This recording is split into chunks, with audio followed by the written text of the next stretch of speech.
اللہ تعالیٰ نے اپنے بندوں پر بڑی مہربانی فرمائی ہے اور زندگی بہت آسان بنائی ہے کہ ہر آدمی آسانی کے ساتھ اس دنیا میں جی لے،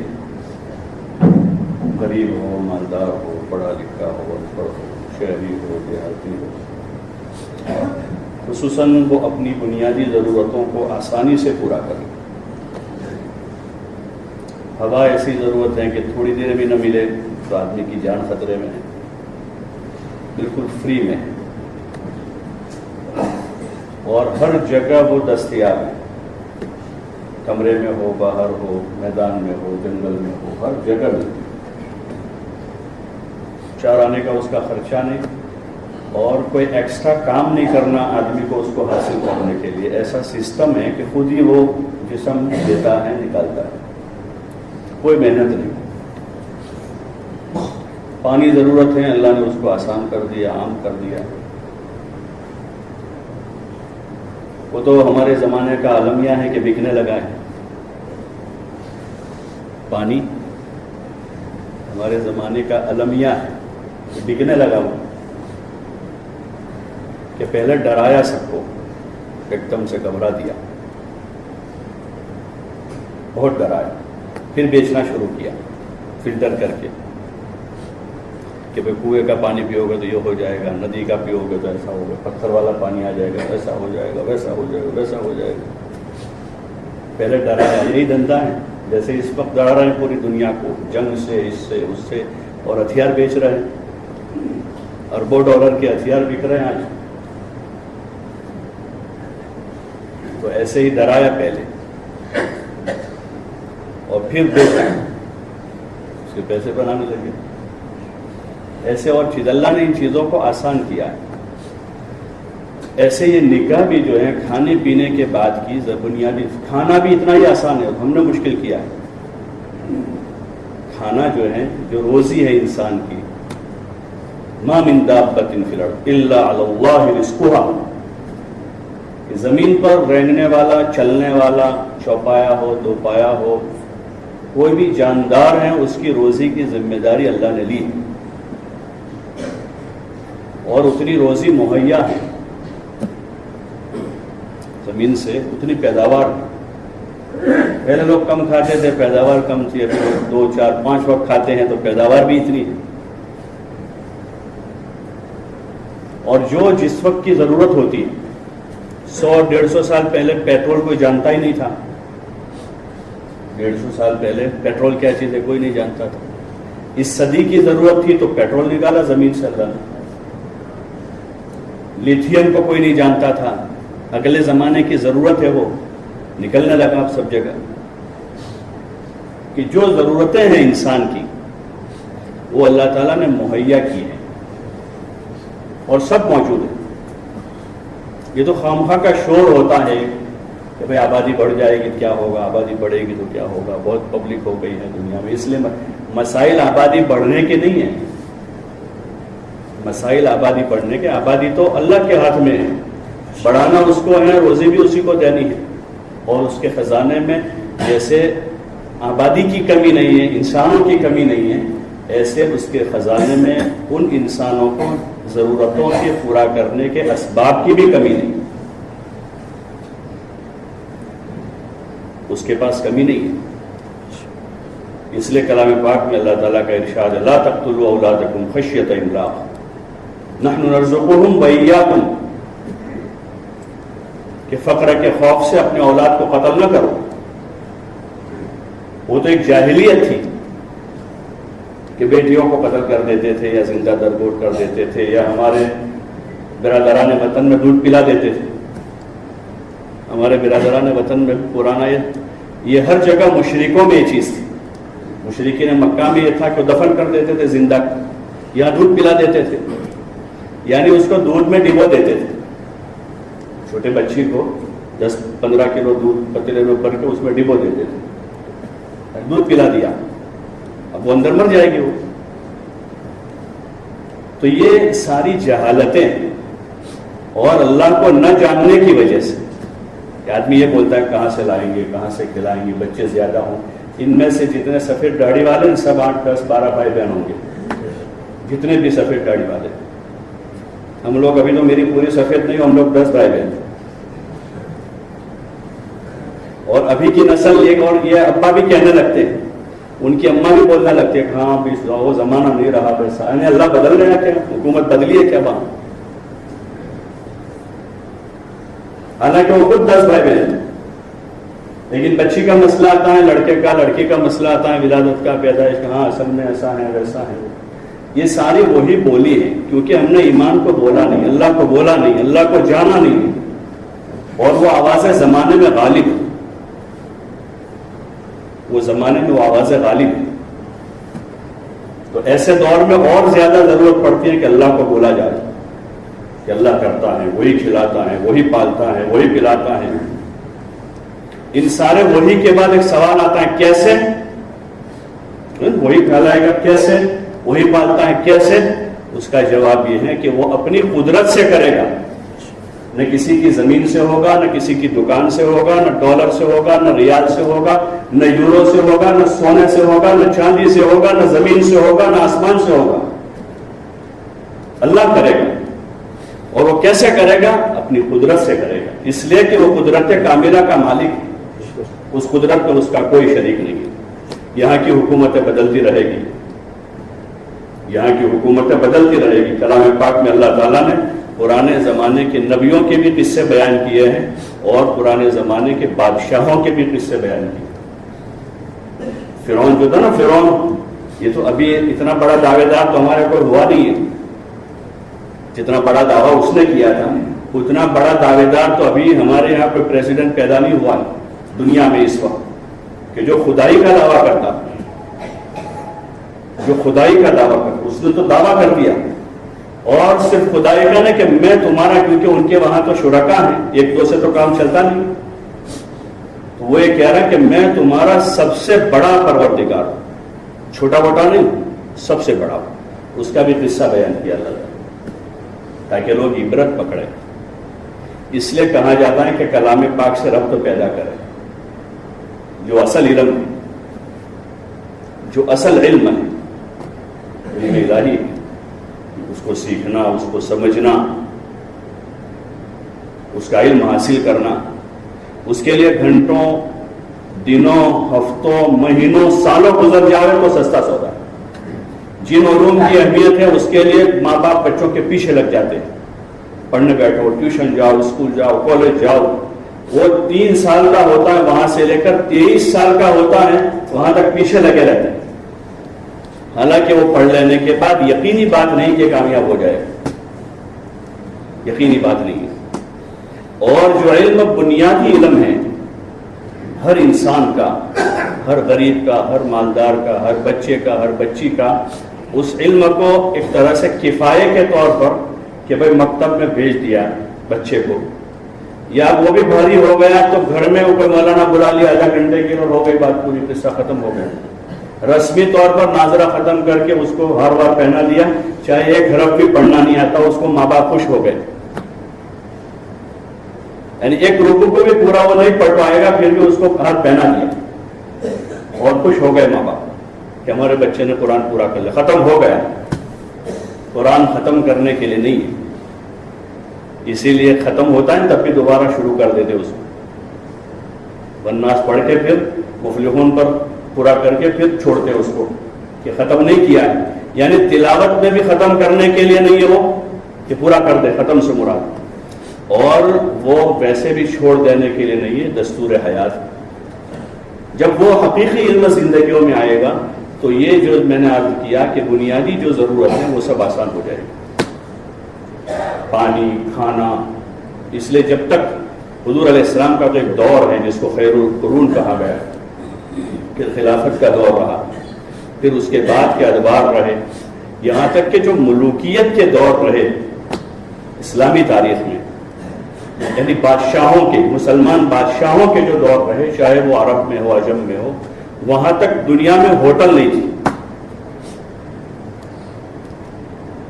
ان ادوار میں بھی یہ اسلامی خلافت، جو ترکی خلافت ختم ہوئی 1 صدی پہلے تقریباً 1923 میں، تو وہاں تک بھی دنیا میں کھانا بکتا نہیں تھا، پکا ہوا کھانا، اناج بکتا تھا، اناج بکتا تھا، گیہوں چاول وغیرہ، کٹھول اور اناج ایسے جانور، لیکن پکا ہوا کھانا نہیں بکتا تھا۔ ہمارے یہاں بھی میاں جی عظمت تھے دہلی میں، میوات کے، ان میں سے بھی بہت سو نے دیکھا ہوگا، وہ ایک دن سنا رہے تھے، میں نے خود سنا ان سے کہ ان کے والد وہ مولانا یوسف صاحب رحمۃ اللہ علیہ کے ساتھ بمبئی گئے ہوں۔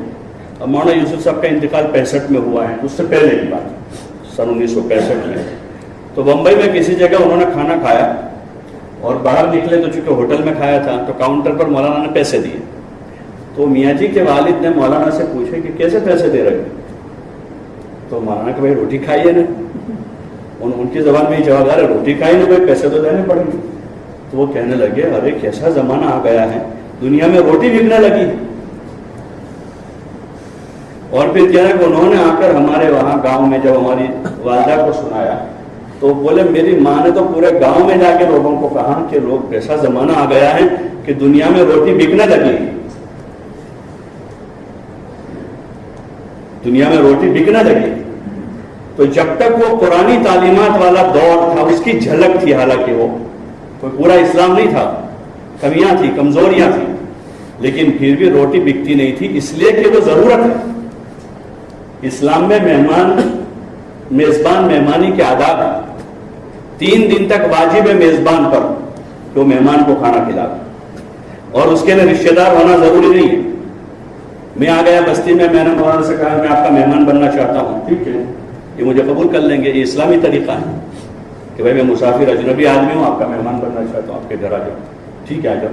تو 3 دن تک تو یہ مجھے کچھ نہیں کہہ سکتے، کھلائیں گے پلائیں گے، ہاں میرے ذمہ ہے کہ میں ان کو زیادہ پریشان نہ کروں، مہمان کے بھی آداب ہیں، لیکن مہمانی میزبانی کے آداب ہیں، اور اس کے لیے تو مسلمان ہونا بھی شرط نہیں ہے۔ کوئی غیر مسلم آ گیا ہماری بستی میں تو وہ بھی اسلامی تعلیمات ہیں کہ اس کو 3 دن تک کھلائیں گے پلائیں گے ٹھہرائیں گے،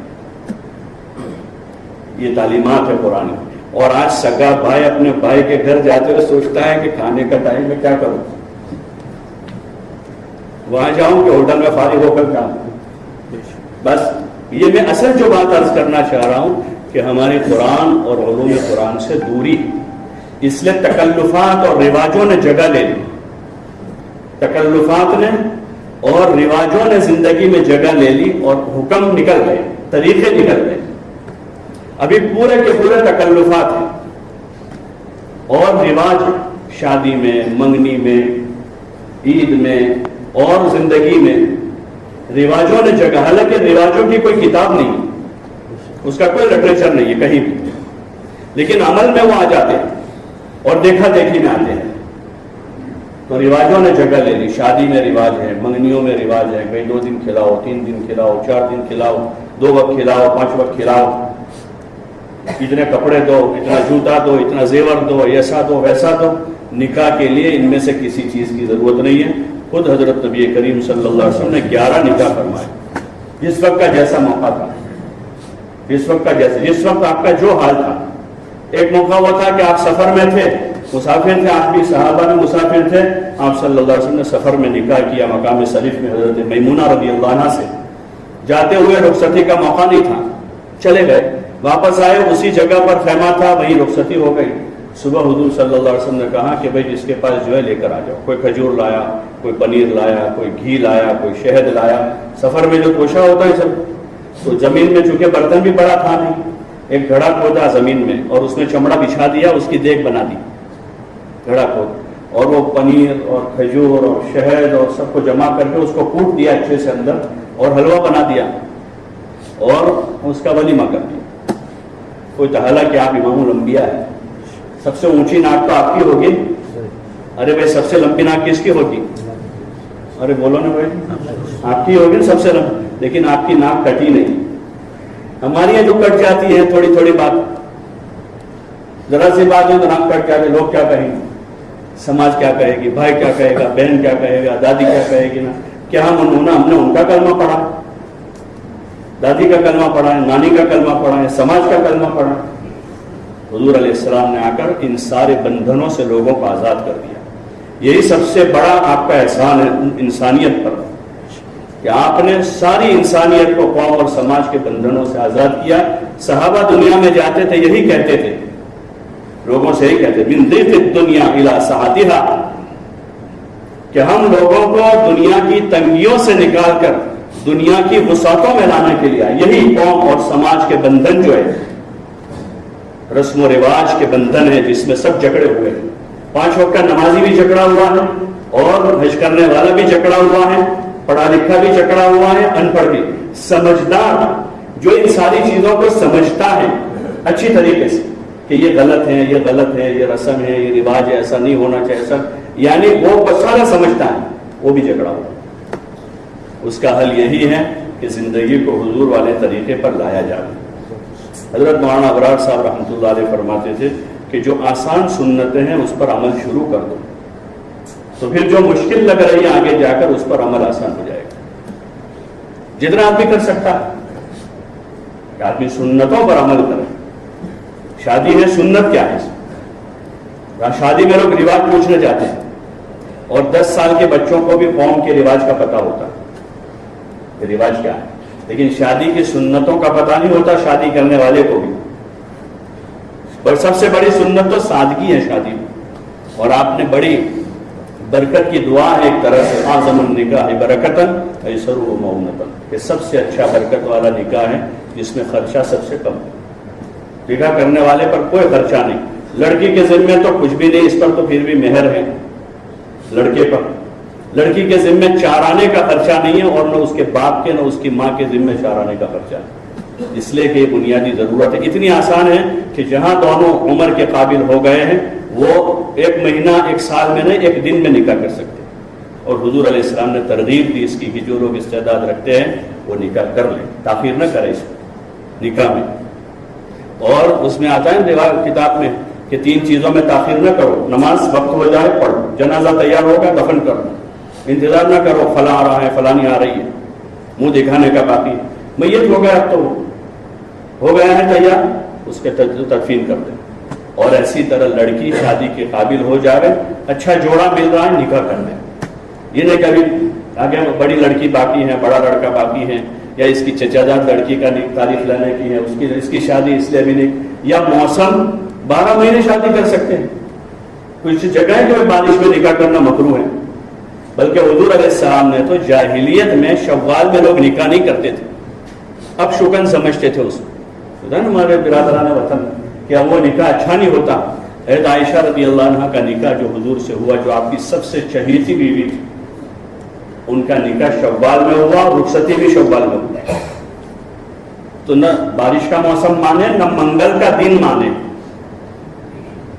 نکاح کے. ہاں جمعہ میں آدمی سنت کی نیت سے کہ حضور صلی اللہ علیہ وسلم اپنی بیٹی کا نکاح جمعہ میں فرمایا تھا, جو آپ نے اپنے اختیار سے طے کیا کہ یہ جمعہ کا دن پسند کیا, جمعہ کی نماز کے بعد آپ نے خطبہ پڑھا, نکاح کرایا. تو ایسے فضیلت کے واسطے آدمی حاصل کرے تو یہ ٹھیک ہے, باقی یہ ہے کوئی خرچہ نہیں ہے اس میں. دولہے پر بھی مہر کے پیسے اگر نہیں ہے تو ادھار رکھ لے, یعنی کہ وہ اس حال میں ہے کہ پیسے نہیں ہیں, ادھار مہر پر کر دے. حضرت علی رضی اللہ عنہ سے حضرت فاطمہ کا نکاح ہوا, حضرت علی کے پاس پیسے نہیں تھے, مہر کے بھی نہیں تھے, اور نہ ولیمے کے پیسے تھے. پہلی بات تو آپ نے اپنی بیٹی دے دی ان کو کہ فقیر آدمی. پہلی بات یہ کہ نکاح میں جو آپ نے فرمایا فَاظْفَرْ بِذَاتِ الدِّینِ تَرِبَتْ یَدَاکَ, کہ دیندار پسند کرے دونوں ایک دوسروں میں, لڑکا لڑکی دیندار پسند کرے اور لڑکی والے لڑکا دیندار پسند کریں. یہ اصلی معیار ہے. اگر اس میں دین ہے, سمجھ ہے, تو یہ بھی چٹنی روٹی کھائے گا, اس کو بھی چٹنی روٹی کھلائے گا, لیکن دکھی نہیں کرے گا. اور اگر اس کے پاس پیسہ ہے لیکن سمجھ نہیں ہے, جیسے عموماً اس وقت ہوتا ہے کہ دین کی سمجھ کی ویسے بھی کمی ہے, اور پھر آدمی جب دنیا میں مشغول ہو جاتا ہے یا صرف عصری علوم میں لگ جاتا ہے, دین سے غافل ہو جاتا ہے, تو اس کے پاس دین کی بنیادی معلومات نہیں ہوتی ہے, نماز کے فرائض اور سنتوں کا بھی پتہ نہیں ہوتا. تو اس آدمی کو بیوی بچوں کے حق کا کیسے پتہ چلے گا؟ تو اس کے پاس پیسہ تو ہوگا, ڈگری ہوگی, عہدہ ہوگا, خوب مال ہوگا, لیکن وہاں سکون نہیں ملے گا اس کو, اس لیے کہ پیسوں سے سکون نہیں ملتا, ڈگری سے نہیں ملتا ہے. اگر ایسا ہوتا تو آج کے دور میں بڑی فراوانی, ڈگری کی بھی پیسوں کی, ساری چیزوں کی فراوانی. لیکن مسائل پہلے سے زیادہ ہیں. اس لیے آپ نے پہلی بات تو یہ اپنے عمل سے بتلائی فاظفر بذات الدین کہ آپ نے اپنی بیٹی حضرت فاطمہ رضی اللہ عنہ جو آپ کی لخت جگر ہیں، سب سے پیاری بیٹی ہیں، ان کا نکاح حضرت علی سے کیا جن کے پاس مہر کے بھی پیسے نہیں تھے، رہنے کا گھر نہیں تھا، اور گھر میں گھر چلانے کا چولہا کا جو سامان ہوتا تھا وہ بھی نہیں تھا. تو آپ صلی اللہ علیہ وسلم نے ان کو ضرورت کا وہ سامان دیا. حضرت عثمان نے ان کو قرضہ دیا، پھر بعد میں وہ رقم انہوں نے ہدیہ کر دی، لیکن پہلے ان کو ان کی زیرہ کے بدلے میں کچھ رقم دی تھی، بعد میں وہ زیرہ لوٹا دی ان کو. حضرت عثمان رضی اللہ تعالیٰ عنہ نے ان کو وہ دیا. حضور صلی اللہ علیہ وسلم نے ان کو جو 2-4 برتن کی ضرورت پڑتی ہے روزمرہ کی زندگی میں، کیونکہ ان کو تو چولہا چلانے کا تھا پہلے ہی دن سے، تو وہ ان کی ضرورت، اور چونکہ بستر بھی نہیں تھا تو وہ بھی دے دیا حضور علیہ السلام نے. لوگ کہتے ہیں کہ آپ نے جہیز دیا، یہ جہیز نہیں تھا، ضرورت تھی، یہ جہیز نہیں تھا. اور حضرت علی چونکہ آپ کے پاس پلے بڑے تھے، ان کا کوئی نہیں تھا وہاں دوسرا، نہ ان کے باپ تھے نہ دادا تھے. آپ صلی اللہ علیہ وسلم ان کے چچا زاد بھائی تھے، بچپن سے حضور صلی اللہ علیہ وسلم کے ساتھ پلے بڑے تھے. تو آپ اور بیٹی بھی آپ کی ہے، تو آپ نے جو ضرورت کا سامان تھا وہ دیا تھا کہ ان کے پاس رہنے کا نہ سونے کا بستر ہے نہ کھانا پکانے کے برتن ہے، تو زمانے کے حساب سے چکی اور جو 1-2 برتن ہے وہ دیا تھا. تو اس لیے گزارش ہے دین کی سمجھ حاصل کرنے کی اور صحیح رخ سے حضور صلی اللہ علیہ وسلم والی مبارک زندگی کو پڑھنے کی، تو سارے تکلفات ختم ہو جائیں گے، تو نکاح آسان ہو جائیں گے، کوئی مسئلہ ہی نہیں ہوگا.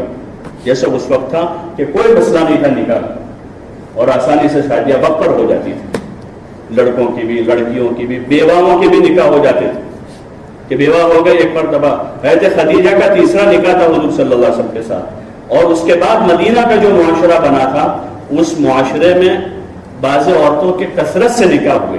وجہ یہ تھی نکاح ہوا، شوہر خاوند شہید ہو گئے، دوسرے کے ساتھ وہ شہید ہو گئے، تیسرے کے ساتھ ایک خاتون کے بارے میں مشہور تھا جس کو شہید ہونا ہو وہ ان کے ساتھ نکاح کر لے.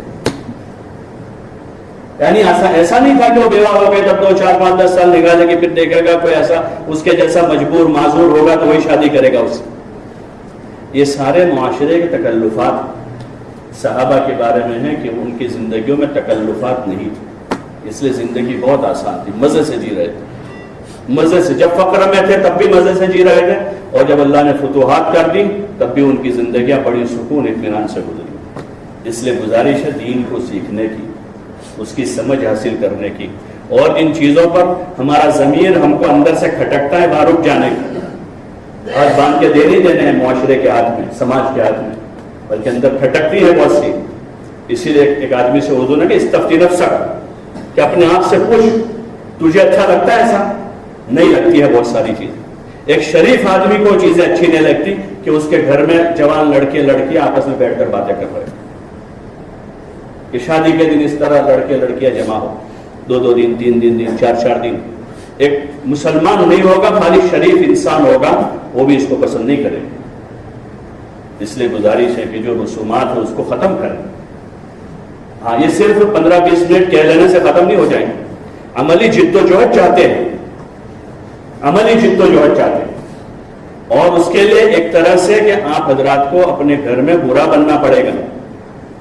ویسے بھی تو برے بنے ہوئے ہیں اپنی چاہتوں کے واسطے.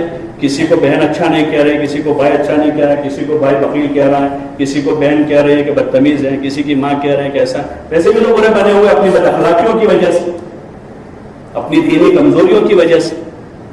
اور جہاں آدمی صحیح بات کسی کو کہے گا تو اس کو کوئی غلط کہنے والا ہوگا کہ یہ غلط ہے، یہ ایسا کرتا ہے ویسا کرتا ہے. تو ابھی اس وقت جو ہمارا اندر کا جو نفس ہے وہ اسی سے ڈرتا ہے، کیا رہنے دو، ابھی یار اپنے اوپر آئے گا سب.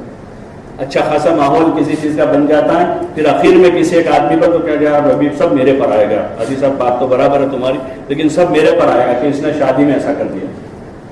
تو اس میں کوئی گناہ نہیں ہوگا، بلکہ اللہ راضی ہو جائے گا، اور ان پر بھی احسان ہوگا. جیسے کوئی بیمار آپریشن کے لیے تیار نہیں ہے تو 2 آدمی اس کو پکڑ کر بھی لے جائے تو اس بیمار پر ان کا احسان.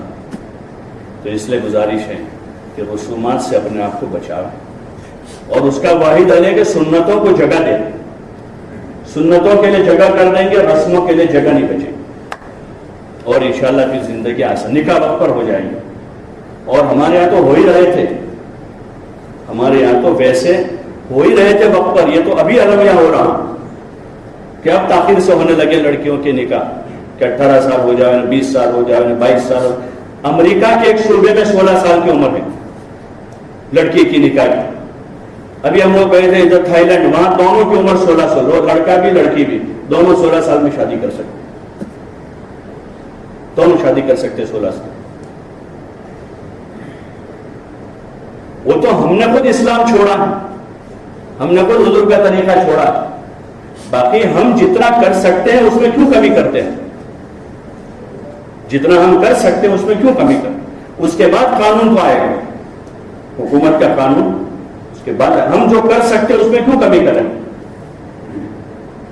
اس لیے گزارش ہے، حضور والا جو طریقہ ہے وہی طریقہ نجات اور کامیابی کا، اس لیے کوشش اس کی کرے کہ وقت پر نکاح کرا دیں۔ مکان کی وجہ سے ابھی کمرہ تیار نہیں ہوا ہے، ان میں سے بہت سے ہوں گے جنہوں نے کرائے کے گھر میں رخصتی کی ہوگی، ابھی اگر ہاتھ اوپر کراؤں گے تو 25% کا ہاتھ اوپر جائے گا، اور ان میں سے بہت سے ہوں گے کہ گھر میں گنجائش نہیں تھی، پرانا گھر تھا، والد کا کمرہ نیچے تھا، اوپر میڑی بنا کے، اوپر چوکڑی بنا کے رخصتی کی ہوگی، ایسے اس میں ملیں گے۔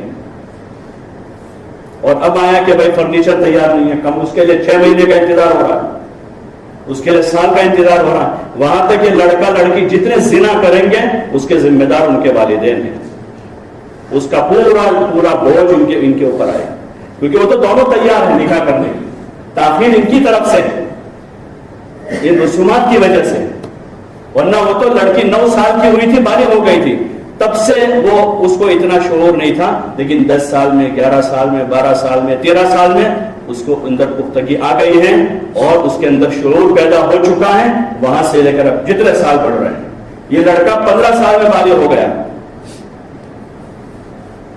ہاں کوئی ایسا عذر ہے جس کو شرعاً معتبر سمجھا جاتا ہے، ایسا عذر ہے، باقی یہ کہ کمرہ تیار نہیں ہے، فرنیچر بنا نہیں ہے، اصل میں ویکیشن کا انتظار ہے، ویکیشن کو شادی کو کیا لینا دینا ہے؟